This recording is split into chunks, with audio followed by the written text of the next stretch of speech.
Hello and welcome to this Checkmate into chess puzzle from 1878. This one was created by Joseph Babson. The black king is near the centre of the board but is unable to move. White has the queen and the knights and the rook all able to move in and attack the king. It's White's turn. Can you see the checkmate in two? Checking the king by taking the rook with your rook isn't a mate in two, but it is a mate in three. After the queen takes back your rook, you can then check the king with your other rook. Queen's forced to take that one, and then you can move in with your queen for just the checkmate in three. Taking the rook with your queen isn't a mate in two unless black makes the mistake of moving their king, because then you can move the queen into checkmate.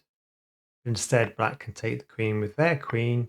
You can take back with your rook, checking the king, but the king can take your pawn. And then after this, it's not easy to get an early checkmate. Checking the king with your bishop's obviously a blunder, because although the king can't move, your bishop can be taken back. The same thing happens if you try and do that with your knight, because black can take back with their knight.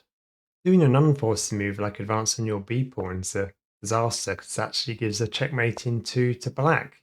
Black can check with the knight, you can only move the king to one square, and they can move in with their other knight to checkmate in two.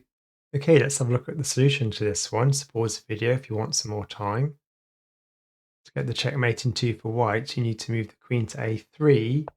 Then black can't move the king, is forced to block with their rook. And then you can just take the rook to get the checkmate in two. So sorry if this one's a bit easy. Tomorrow's will be a bit harder, I promise. That's the end of this one. Please like and subscribe, and I'll see you next time.